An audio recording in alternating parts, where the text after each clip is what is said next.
에베소서 1장 15절부터 19절까지 말씀인데요. 우리 한 목소리로 같이 봉독합니다. 이로 말미암아 주 예수 안에서 너희 믿음과 모든 성도를 향한 사랑을 나도 듣고 내가 기도할 때에 기억하며 너희로 말미암아 감사하기를 그치지 아니하고 우리 주 예수 그리스도의 하나님 영광의 아버지께서 지혜와 계시의 영을 너희에게 주사 하나님을 알게 하시고 너희 마음의 눈을 밝히사 그의 부르심의 소망이 무엇이며 성도 안에서 그 기업의 영광의 풍성함이 무엇이며 그의 힘의 위력으로 역사하심을 따라 믿는 우리에게 베푸신 능력의 지극히 크심이 어떠한 것을 너희로 알게 하시기를 구하노라. 아멘. 우리가 그리스도인이라고 하는 것을 어떻게 알 수 있을까요? 우리 자신이 나는 그리스도인이야 라고 말하고 있다면 우리는 그리스도인일까요? 다른 사람들은 우리가 그리스도인인지를 어떻게 알게 될까요? 다른 사람들은 무엇을 근거로 우리를 그리스도인이라고 인정하게 될까요? 만일 그들이 저와 여러분의 모습을 보고 저 사람은 분명 그리스도인임에 틀림이 없어 라고 말한다면 저와 여러분은 그리스도인임에 틀림없을까요? 그러나 그럴 수 없습니다. 지난 3월 20일자 동아일보가 CNN 방송을 인용해서 미국 남부 텍사스주 휴스턴의 한 부부가 신종 코로나 바이러스의 전염병으로 인해서 어려움에 처한 단골 식당에 무려 $9,400의 팁을 그렇게 주었다고 하는 것이 보도되었습니다. 휴스턴 도심의 남부 음식 전문점 얼머스 사우스웨스트라고 되어 있는 그 식사 자리에서 이 부부는 $90어치 음식을 먹고 $9,400의 팁을 지불했습니다. 보통 음식값의 10에서 20%를 팁으로 준다고 하는 것을 생각하면 보통 팁의 1,000배를 준 겁니다. 이들은 팁을 현금으로 $1,900, 신용카드로 $7,500로 그렇게 나누어서 팁을 줬어요. 그리고 영수증에는 이렇게 메모를 했습니다. 이 팁을 향후 몇 주간 직원들에게 줄 돈으로 써 주십시오. 이 부부는 식당 문을 닫는 그 단골 식당 종업원들을 걱정하고 있는 것입니다. 그래서 그에게 팁을 내놓은 것이죠. 이 식당 주인 루이스 켈번이라고 하는 사람은 그 $9,400를 직원 30명에게 골고루 나눠주겠다고 그렇게 밝히지요. 자, 이런 사람을 보면 저와 여러분은 어떤 생각을 하게 됩니까? 아, 그 사람 분명 그리스도인일 거야 라고 하는 생각을 하지 않습니까? 아니, 그리스도인이 아니고요. 어떻게 그렇게 할 수가 있겠어? 그렇게 얘기하지만 그러나 우리는 그가 그리스도인인지 아닌지 사실은 모릅니다. 세상에는 도덕적으로 종교적으로 뛰어난 수많은 사람들이 있습니다. 그리스도인이 아니면서도 착하게 사는 사람들, 좋은 일을 많이 하는 사람들, 또 지혜롭게 행하는 사람들이 많이 있습니다. 하지만 그렇다고 해서 그들을 가리켜서 그리스도인이라고 하지는 않습니다. 우리가 아무리 우리 스스로를 가리켜서 나는 그리스도인이라고 주장해도 다른 사람이 저와 여러분을 보고 아, 저 사람은 그리스도인임에 틀림없어 라고 이야기를 해도 그것으로 우리가 그리스도인인지를 그렇게 확인할 수 없다는 거죠. 자, 그렇다면 어떤 사람이 그리스도인일까요? 그리스도인인지 아닌지를 확연하게 구분할 수 있는 어떤 그런 잣대가 있을까요? 그런 측정 기준이 있을까요? 성경은 있다고 얘기합니다. 오늘 저희가 읽은 본문은 우리가 그리스도인인지 아닌지를 판가름하는 명확한 측정 기준 두 가지를 알려주고 있습니다. 오늘 본문 15절 16절 말씀인데요. 같이 읽어보겠습니다. 자, 같이 읽습니다. 이로 말미암아 주 예수 안에서 너희 믿음과 모든 성도를 향한 사랑을 나도 듣고 내가 기도할 때에 기억하며 너희로 말미암아 감사하기를 그치지 아니하고. 사도 바울은 자신이 기도하는 이유를 이로 말미암아라고 하는 말을 사용함으로써 이전에 언급했던 내용 전체와 연결시키고 있습니다. 여기 이로 말미암아라고 하는 말은 하나님께서 우리와 너희를 구원하시기 위해 행하셨던 일들, 성부 하나님, 성자 하나님, 성령 하나님께서 하신 모든 사역으로 말미암아라는 그런 의미인 것입니다. 사도 바울은 자신이 기도할 때마다 에베소 교회 성도들의 믿음과 사랑의 행위를 듣고 하나님께 감사한다고 말합니다. 그런데 이 사도 바울의 감사의 내용 중에 우리가 그리스도인인지 아닌지를 판가름하는 중요한 잣대가 들어 있습니다. 우리 15절 말씀만 다시 한번 같이 읽습니다. 15절입니다. 이로 말미암아 주 예수 안에서 너희 믿음과 모든 성도를 향한 사랑을 나도 듣고. 우리가 그리스도인인지 아닌지를 판가름하는 중요한 잣대 두 가지 사항이 여기 15절 말씀에 있습니다. 첫 번째는 우리 믿음과 관련된 것이고 두 번째는 우리 실제 삶과 관련된 것입니다. 더 짧게 말한다면 믿음과 그 믿음에 따른 행위를 통해서 우리가 그리스도인인지 아닌지를 판가름할 수 있다는 것입니다. 믿음과 행위는 동전의 양면과 같습니다.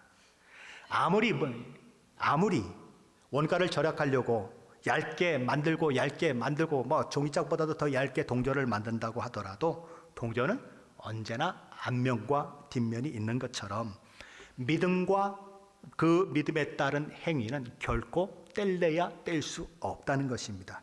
믿음 따로 행위 따로일 수 없다는 거죠. 믿음 없는 행위 없는 믿음 다 뭐예요? 다 진짜 믿음 아니라는 것입니다. 그러게 야고보 사도는 뭐라고 얘기합니까? 행함이 없는 믿음은 그 자체가 죽은 것이다 라고 얘기하는 것입니다. 행함이 없는 믿음은 비록 그것이 믿음이라고 불리워진다고 하더라도 그것은 지식적인 신념에 불과한 것입니다. 참된 믿음에 대한 증표는 그 믿음이 삶으로 드러나야 마땅하다는 거죠. 자, 다시 한번 또 깊이 한번 생각해 봅니다. 우리가 그리스도인인지 아닌지를 재는 첫 번째 잣대는 뭡니까? 우리의 믿음입니다. 자, 그 믿음은 그렇다면 어떤 믿음일까요? 사도 바울은 그것을 이렇게 얘기합니다. 주 예수 안에서 너희 믿음이다. 자, 이 말씀은 개인이 주 예수 그리스도를 믿는다는 것을 가리키는 표현입니다. 그 사람의 행동이나 행실 때문에 그가 그리스도인인 줄을 아는 것이 아니라 그가 십자가 대속의 은혜를 경험하고 그가 예수 그리스도를 개인의 구주로 받아들인 믿음을 가지고 있느냐 하는 것으로 알 수 있다는 것입니다. 그런데 우리는 여기서 주목해야 하는 것이 하나 있습니다. 그게 뭡니까? 사도 바울이 주 예수 안에서 너희 믿음이라고 표현하고 있다는 거예요. 사도 바울은 그 사람이 하나님을 믿고 있느냐라고 말하지 않습니다. 주 예수 안에서 믿음을 가지고 있느냐라고 말한다고 하는 거예요. 간혹 전도하다 보면 예수 믿으세요라고 이야기를 건네면 어떤 사람이 이렇게 얘기합니다. 저 하나님 믿어요. 저 교회 다녀요. 그렇게 얘기하는 사람들이 있습니다. 자, 그런데 하나님을 믿는다고 말하면서도 그리스도인이 아닌 사람이 있을 수 있다는 사실을 우리는 기억해야 한다는 거예요. 하나님의 아들이신 예수 그리스도를 십자가에 못 박은 유대인들, 하나님을 믿었을까요? 안 믿었을까요? 하나님을 너무나 잘 믿었습니다. 지금도 정통 유대인들은 기독교를 강하게 반대하면서도 하나님을 믿고 있습니다. 여호와의 증인들, 그들은 뭐라고 얘기합니까? 여호와 하나님의 증인이 자신들이라고 이야기합니다. 그러면서 예수 그리스도를 믿는다고 얘기해요. 그런데 예수 그리스도를 성자 하나님으로 인정하지 않습니다. 그리고 예수 그리스도를 예배하지도 않아요. 그들의 웹사이트를 한번 찾아가서 한번 봤습니다. 그랬더니 이렇게 써 있습니다. 우리는 요한복음 14장 28절 하반절에 예수님이 이런 말씀을 하셨어요. 아버지께서 나보다 더 크시다 라고 하는 예수님의 말씀을 그대로 우리는 받아들입니다. 그러니까 뭐예요? 하나님이 예수님보다 크다고 받아들인다. 그러니 따라서 우리는 예수가 전능하신 하나님이라고는 믿지 않으며 그분을 숭배하지 않습니다. 하나님을 믿는데 예수는 안 믿는다는 거죠. 이슬람교도 그래요. 알라 하나님이 있죠. 그런데 예수 그리스도를 성자 하나님으로 믿지 않습니다. 다른 많은 종교들이 하나님을 믿고 있다고 얘기를 해요. 그런데 하나님을 믿으면서도 예수를 믿지 않습니다. 세상에도 그래요. 하나님을 믿는다고 말하면서도 예수를 믿지 않는 사람들이 있습니다. 하나님을 믿는데 예수를 믿지 않는 사람이 분명히 있습니다. 그럼 한번 거꾸로 한번 얘기를 해보죠. 예수를 믿으면서도 하나님을 믿지 않을 수 있을까요? 거꾸로. 예수를 믿으면서 하나님을 믿지 않을 수 있을까요? 불가능합니다. 예수를 믿으면 필연적으로 하나님을 믿게 되어 있어요. 그러기에 사도 바울은 하나님을 믿는 믿음이라고 이야기하는 것이 아니고 주 예수 안에서 너희 믿음이라고 이야기하는 것입니다. 요한복음 6장에 보면 사람들이 예수님께 나와서 이렇게 물어요. 우리가 어떻게 하여야 하나님의 일을 하오리까? 그러자 예수님 말씀하십니다. 하나님께서 보내신 일을 믿는 것이 하나님의 일이니라. 마태복음 11장 27절에는 이런 말씀을 하고 있습니다. 우리 화면을 보시면서 함께 읽어보시겠습니다. 아버지께서는 모든 것을 내게 맡겨주셨습니다. 아버지 외에는 아들을 아는 사람이 없고 아들과 그리고 아들이 아버지를 알게 하려고 선택하는 사람 외에는 아버지를 아는 사람이 없습니다. 한마디로 성자 하나님이신 예수 그리스도로 말미암지 않고는 누구도 아버지 하나님을 알 수 없다는 것입니다. 하나님을 알면서도 예수님을 모르는 사람은 있을 수 있어요. 그러나 예수님을 아는 사람은 결코 하나님을 모를 수 없습니다. 왜요? 그 예수님은 하나님을 소개하는 분이시고 그 예수님은 하나님을 알게 하시는 분이기 때문에 그래요. 나를 본 자는 아버지를 보았다고 얘기할 만큼 그분은 오직 모든 초점이 하나님께 있기 때문에 그래요. 왜 기독교가 그토록 예수 그리스도를 강조하는가? 바로 이 이유 때문에 그런 것입니다. 자, 그렇다면 그리스도인과 비그리스도인은 무엇이 차이가 있을까요? 오늘의 기독교는 예수 믿는 것을 너무 쉬운 것으로 설명하고 있습니다. 너무 쉬워. 예수 믿는 거 쉬워. 그렇게 얘기를 해요. 그냥 뭐라 그래요? 상관없어. 무슨 죄를 지었든 지금 무슨 죄를 짓고 있든 무슨 상관이야. 그저 믿는다고만 해. 예수 그리스도의 십자가 그 은혜로 내 죄를 사해 주십사라고 기도만 해. 그러면 다 용서받는 거야 라고 얘기하죠. 자, 지금 예수 믿기 원하시는 분들 손 들어보세요. 손 듭니다. 앞으로 나오세요. 때 영적 기도를 따라 하십시오. 그래서 영적 기도를 따라 합니다. 영적 기도를 따라 하고 나면 뭐라고 얘기하죠? 이렇게 선언합니다. 자, 이제 여러분들은 구원받았습니다. 당신이 이제 천국 백성이 되었고 하나님의 아들과 딸이 되었습니다. 정말 진정으로 믿음으로 고백했다면 그렇게 될 수 있겠죠. 그런데 입술로만 고백했다면 그 고백은 가짜예요. 그리스도인 되게 할 수 없는 것입니다.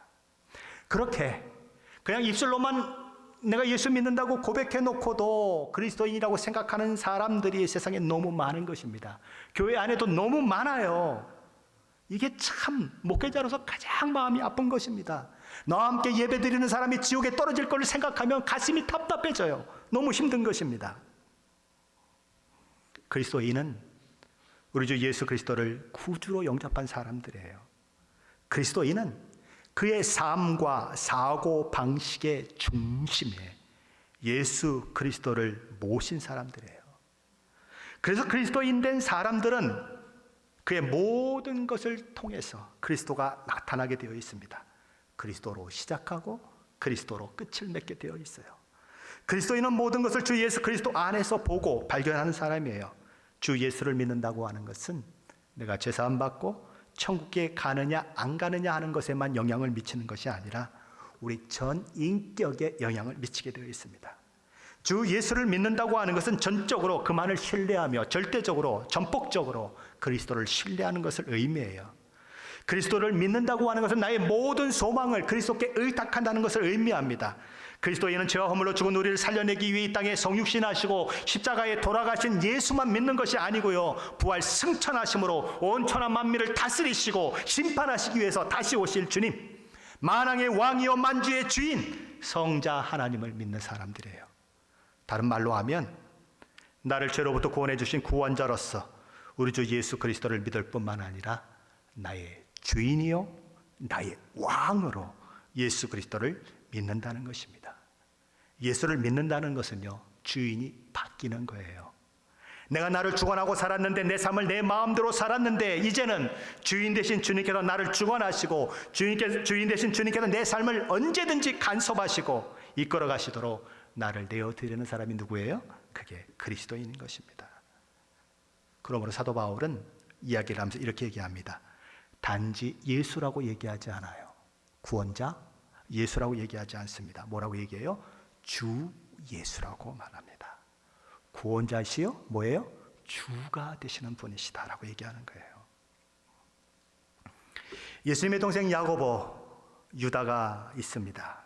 그들은 예수께서 이 땅에 사역을 하실 때 예수님을 믿지 않고 예수님이 하는 일이 못마땅해서 이렇게 빈정거렸던 사람들이죠. 그들은 이렇게 얘기합니다. 세상에 알려지기를 바라는 사람치고 자기가 하는 일을 숨기는 사람은 없습니다. 이왕 이런 일을 하실 바에 형님 자신을 세상에 나타내십시오. 어차피 유명한 사람 되려고 그러는 거 아닙니까? 그러니까 나타내세요. 숨어 있지 말고 이렇게 빈정거리는 거예요. 근데 그들이 십자가에 달려 돌아가신 예수님, 부활하고 승천하신 예수님을 경험하고는 그 태도가 180도 달라집니다. 형이에요.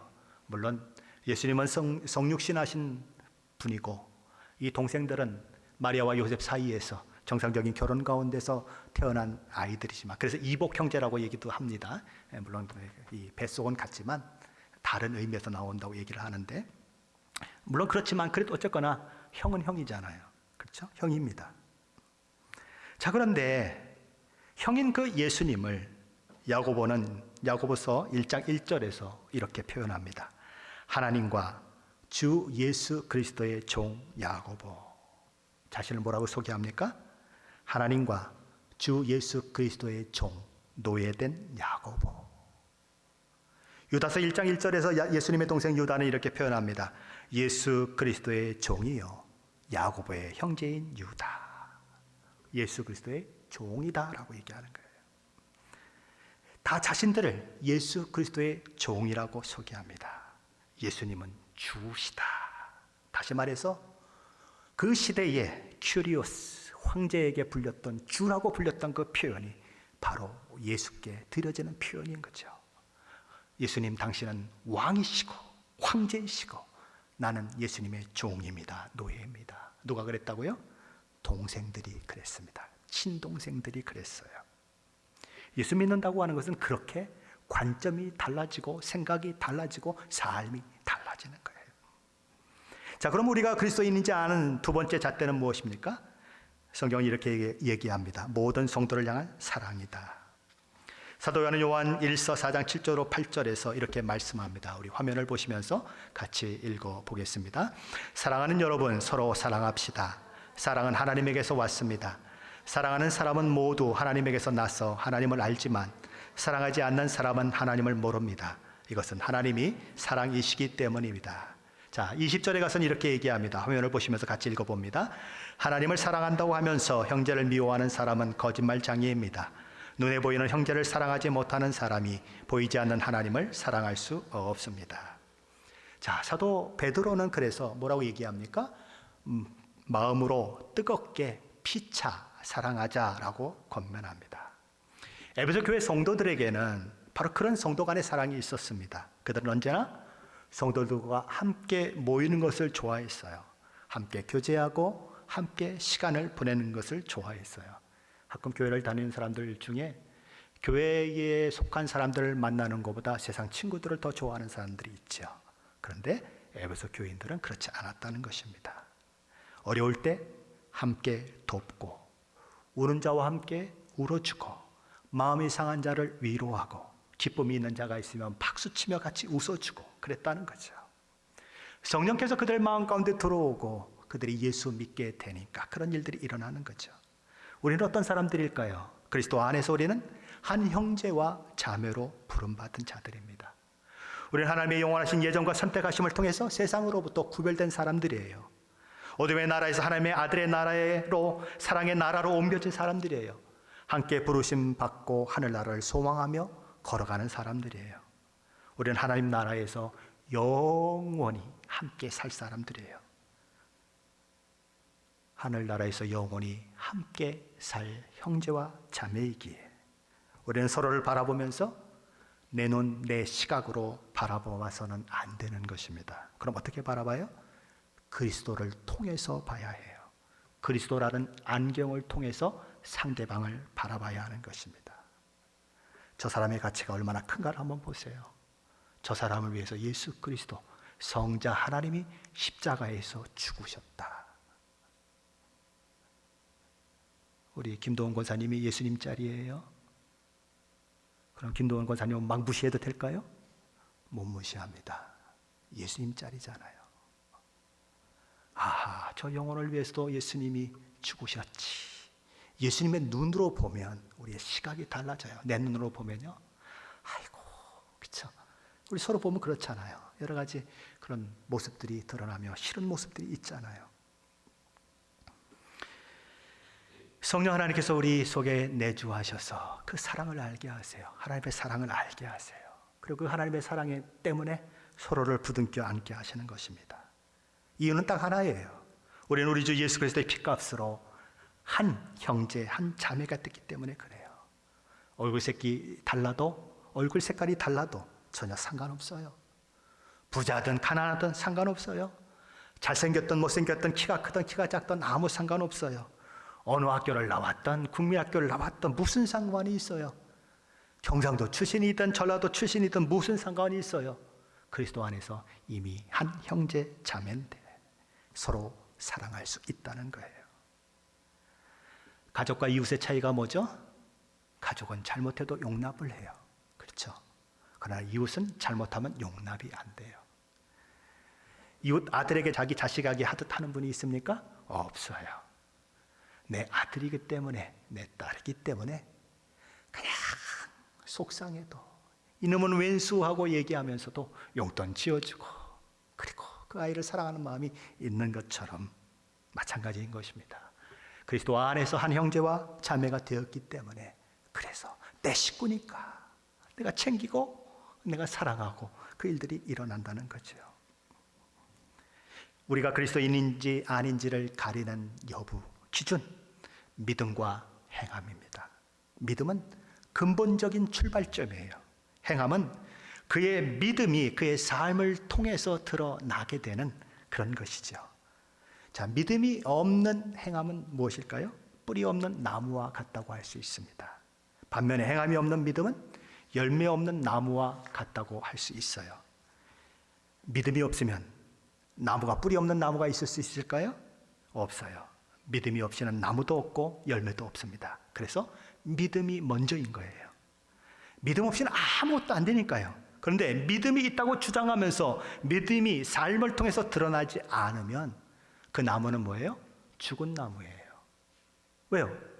열매를 맺어야 정상이잖아요. 나무니까. 사과나무면 사과를 맺고 포도나무면 포도나무를 맺어야지. 1년, 12달, 2년, 3년 가도 아무것도 안 맺는다면 그건 죽은 나무지 살아있는 나무가 아니에요. 가짜 믿음이라는 거죠. 우리 주는 마태복음 7장에서 이렇게 말씀하십니다. 좋은 나무가 나쁜 열매를 맺을 수 없고 못된 나무가 아름다운 열매를 맺을 수 없느니라. 아름다운 열매를 맺지 아니하는 나무마다 찍혀 불에 던져지느니라. 이러므로 그들의 열매로 그들을 알지라. 그들의 열매로 그들이 그리스도인인 줄 아는 거예요. 사도 바울은 에베소 교회 성도들의 진정한 그 믿음의 모습을 보는 것입니다.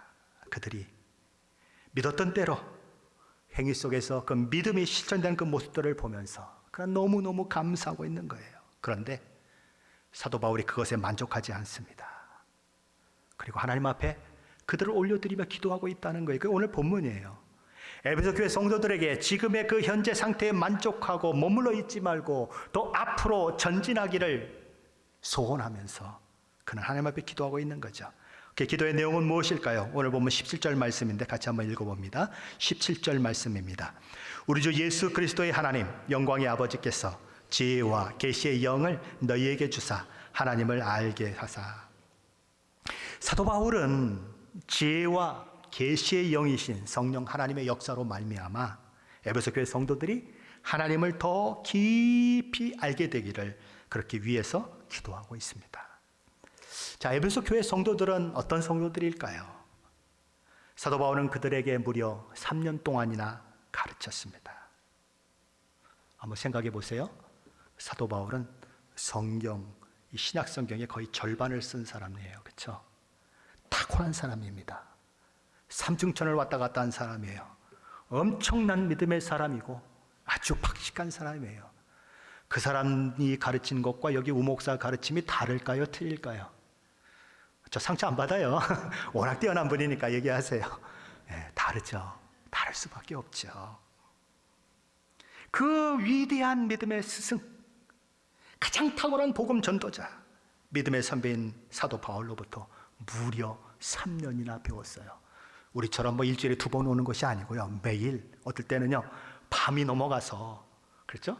다른 장소에서는 어떤 일이 일어나죠? 문에 건터 앉아 있다가 너무 졸려가지고 떨어져서 죽는 일도 일어날 만큼 그렇게 열심히 가르쳤다고요. 그리고 오늘 에베소 편지를 통해서도 이미 하나님께서 성부, 성자, 성령 하나님이시라고 하는 삼위일체도 가르쳤죠. 세상을 창조하신 하나님이시고 그 하나님께서 인간을 구원하시기 위해서 창세전에 우리를 택했다는 것, 예수 그리스도의 십자가 대속을 통해서 예수 그리스도 안에서 구원을 성취하도록 그렇게 하셨다는 것을 다 가르쳤어요. 바울로부터 선포된 말씀 중에 하나님의 예정, 구속, 양자됨, 성화, 그 다음에 영화, 이런 모든 것들 다 가르침 받았어요. 또한 마지막 날 예수 그리스도를 통해서 온 만물이 조화를 이룰 것이고 온 만물이 하나님 앞에 굴복될 것이라고 하는 온 천하가 창조 이전의 상태로 돌아갈 것이라고 하는 이 가르침도 다 받았습니다.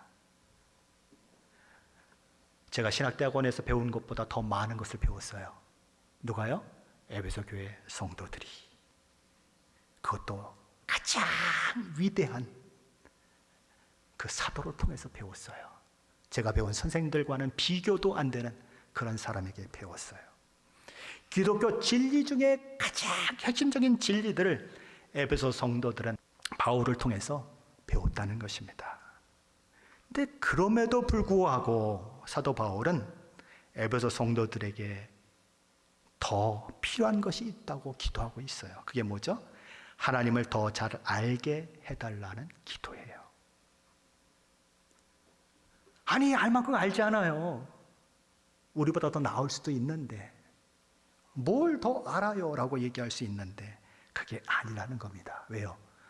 우리 하나님은, 우리가 믿는 하나님은 너무나 크고 놀라우신 하나님이시기에 알아도 또 알아도 배워도 또 배워도 죽을 때까지 하나님에 대한 박사학위를 10,000개 어깨를 가지고 있어도 다 알 수 없는 하나님이시기에 계속해서 알아가는 일이 필요하다는 거죠.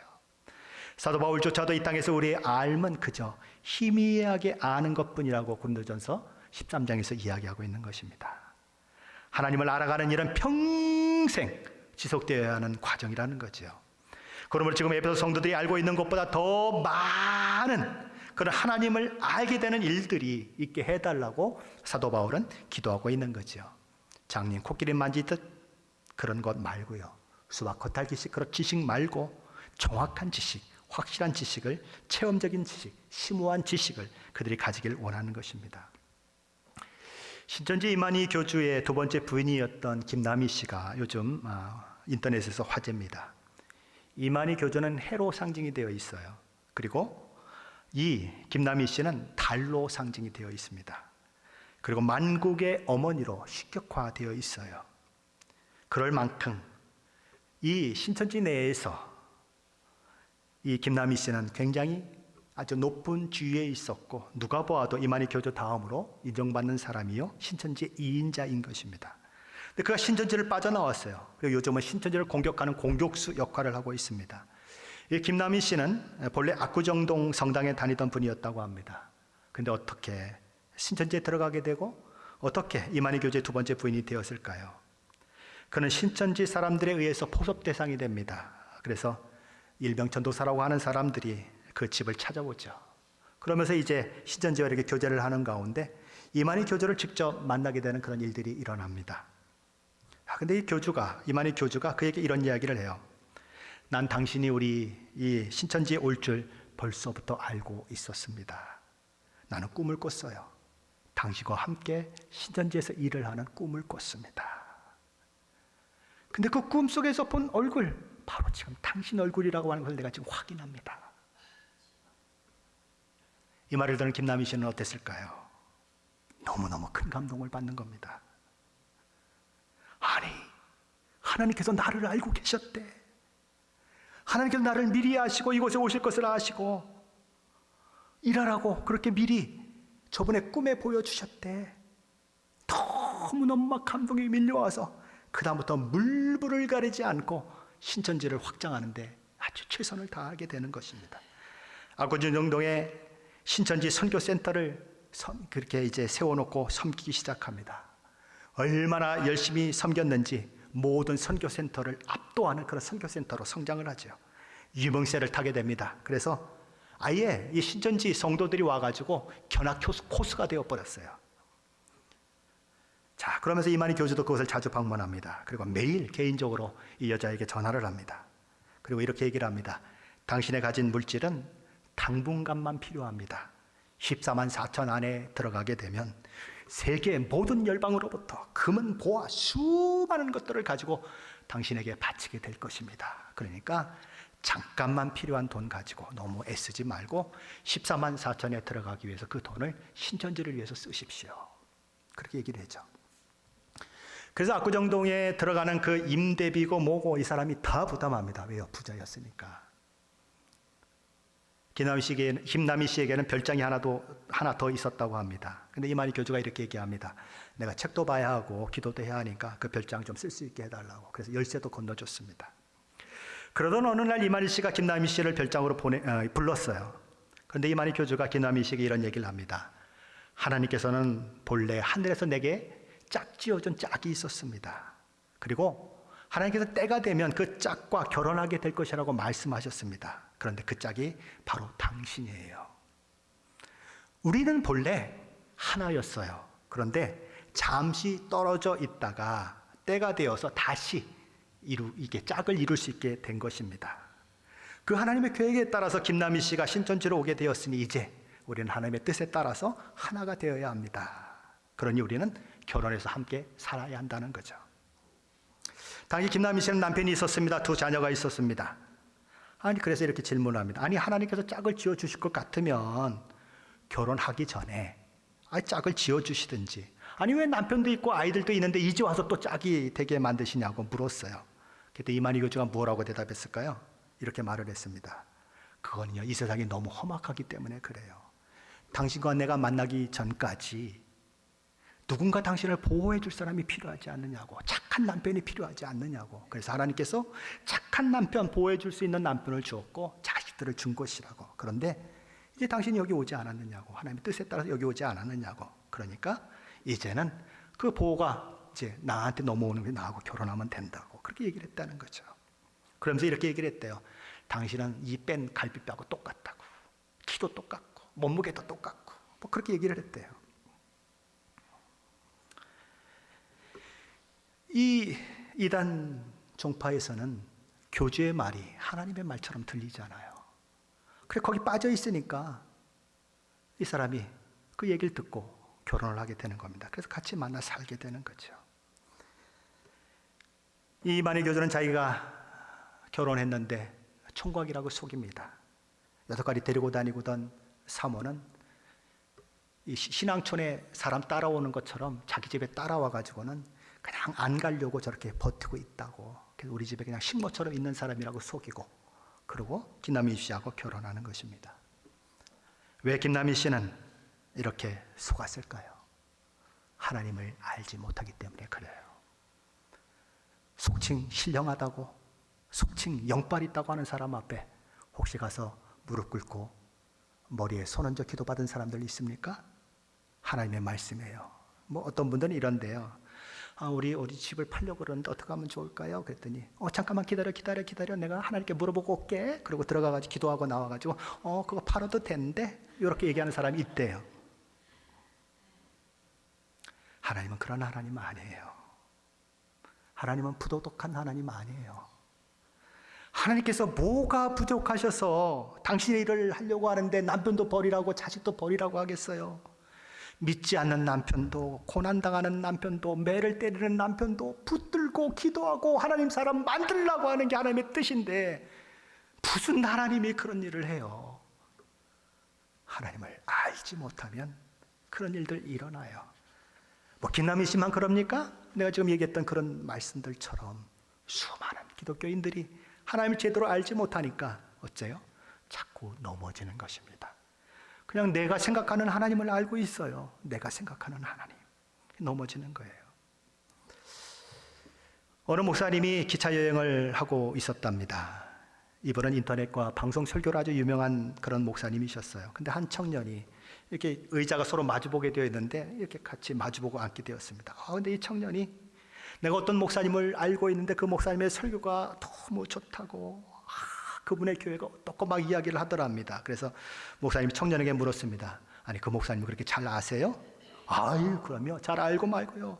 그분은 몇 살에 목사가 됐고요. 어느 학교를 졸업했고요. 몇 년도에 그 교회에 갔고요. 그리고 그분의 자녀가 몇 명이고요. 그들의 나이는 몇 살이에요. 아주 너무너무 잘 알더래요. 목적지가 다 왔어요. 이 목사님이 내리셨습니다. 기차를 뒤로 떠나보내면서 목사님이 이렇게 생각을 했습니다. 아니, 나를 한 번도 만난 적도 없는 친구가 나를 정말 잘 안대. 신기하지. 목사님에 관해서는 너무나 잘 알았지만 목사님과 개인적인 친분은 전혀 없는데도 불구하고 잘 안다고 생각한다는 거예요. 우리도 그럴 수 있어요. 지식적으로 하나님을 안다고 얘기하는데 실제 경험적으로, 실제 개인적인 깊은 교제 가운데 하나님을 알지 못하는 일들이 있을 수 있다는 거죠. 어떻습니까? 저와 여러분 중에 결혼하신 분들이 꽤 많으시죠? 결혼하고 이렇게 처음에 데이트할 때 만났던 남편, 아내가 부부로 만난 남편과 아내하고 다른가요? 같은가요? 대답을 안 하시죠? 그렇죠. 많이 달라요. 데이트 시절에는 그냥 그렇게 그냥 잘해주던 남편이 결혼 딱 하고 났더니 물 떠와. 아무것도 안 하려고 그러고 꼼짝 안 하려고 그러고 그런 남편들 많아요. 그때는 뭐 나 없으면 죽겠니 어쩌니 그랬더니 결혼하고 달라져요. 어떤 분이 부부싸움을 했대요. 부부싸움을 했는데 그거 뭐 얘기해도 안 되잖아요. 그래가지고 데이트 시절에 편지 썼던 거를 갖다 방에다 다 도배를 하다시피 붙여놨대요. 그때 사랑했다고 말하는 것들 다 붙여놨대요. 깨달으라고. 왜 그런 짓을 해요? 다르니까. 우리가 결혼하기 전에 안 남편, 아내하고 결혼하고 나서의 남편, 아내하고는 다를 수 있어요. 결혼하기 전에는 데이트하러 나오면 여자들이 그냥 마스크를 탁 하고 입술 바르고 딱 나오는데 아침 출근할 때 그 아내의 모습 보면 어떻죠? 눈곱도 안 떨어진 그 얼굴로 잘 가라고만 하면 감사하죠. 이불 속에 앉아가지고 가거나 말거나 이런 여자들 있잖아요. 다르다고요. 안다고 하는 것은 부부가 서로 아는 것처럼 아는 거예요. 장점도 알고 단점도 알고 그의 습관이 무엇인지 무엇을 좋아하는지 이걸 다 아는 거, 그게 아는 거예요. 하나님을 아는 것도 그래야 된다는 거예요. 경험적으로 실제로 알아야 아는 거지 이론적으로 머리로 맨날 알고 있으면 어떻게 해요? 남 정죄하는 일밖에 할 게 없어요. 그렇게 되는 거죠. 사도 바울은 바로 그런 실제적인 알미 에베소 성도들 가운데 일어나기를 기도하고 있는 것입니다. 그 일은 성령 하나님께서 하시는 일이세요. 고린도전서 2장 10절 하반절로 11절 말씀에서 이렇게 말씀하시죠. 성령은 모든 것과 하나님의 깊은 것까지도 통달하시느니라. 사람의 일을 사람의 속에 있는 영 외에 누가 알리요? 이와 같이 하나님의 일도 하나님의 영 외에는 아무도 알지 못하느니라. 그래서 지혜와 계시의 영이 하나님을 알게 하도록 사도 바울은 기도하고 있는 것입니다. 매일매일 더 깊이 하나님을 알아가도록 하나님과 인격적이고 친밀한 교제의 자리로 이끌어가도록 기도하고 있는 거죠. 저와 여러분의 관심이 온통 코로나 바이러스에 가 있지 않습니까? 저도 아침에 일어나면 인터넷부터 체크합니다. 혹시 이 린도 지역이, 에드먼드 지역이 이렇게 집에만 있으라고 얘기하지 않는가? 그런 초관심을 갖고 있어요. 하루에도 수도 없이 그걸 봅니다. 설교를 준비하다가도 그걸 계속 보고 있어요. 코로나 바이러스 때문에 운동을 쉬신 분들이 혹시 있으십니까? 코로나 바이러스 때문에 그 잘 가던 커피점 가서 그냥 2시간, 3시간 수다를 떨었던 거기 또 가지 않는 분들이 혹시 있으십니까? 그 좋아하던 영화관도 발길을 끄는 분들이 있을 것입니다. 노인회관에 가서 친구들과 지내던 그 일도 끊어진 분들이 있을 거예요.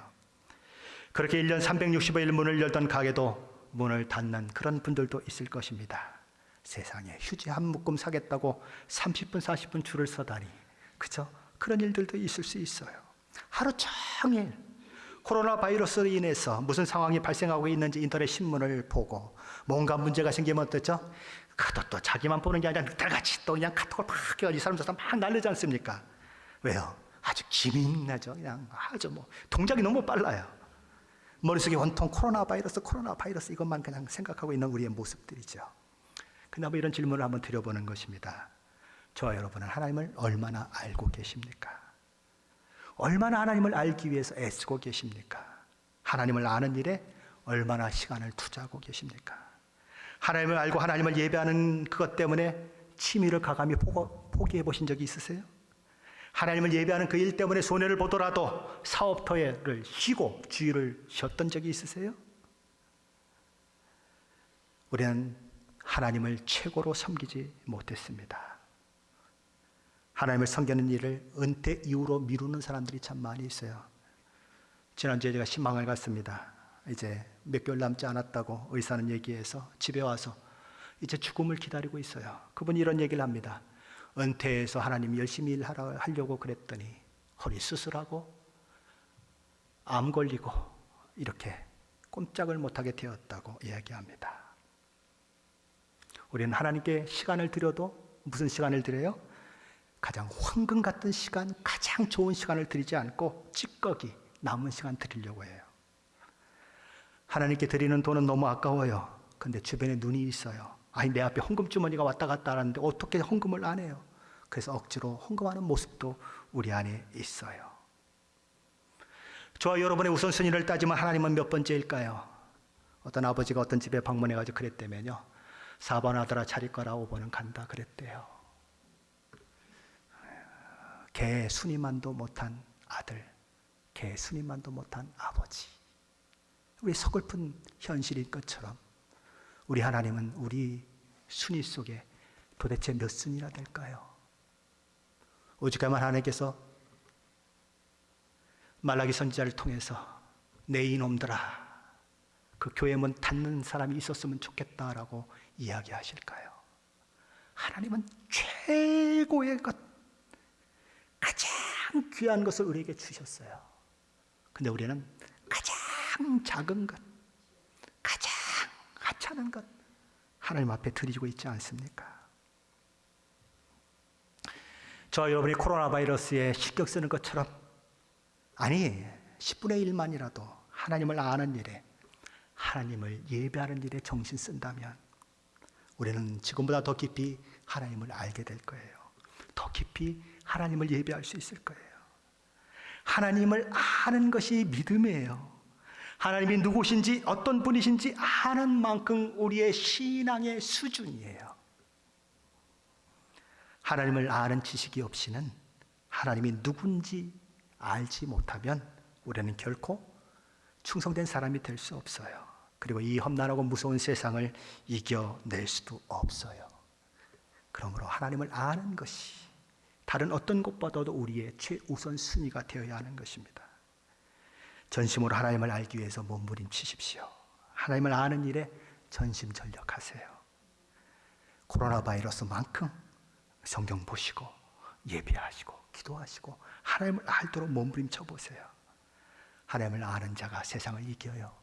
하나님을 아는 자가 이 어려운 상황 가운데에도 담대하게 이 세상을 맞설 힘과 용기를 얻게 되는 것입니다. 저 여러분의 삶 속에 그런 은혜들이 나타나게 되시기를 예수 그리스도의 이름으로 간절히 축원합니다.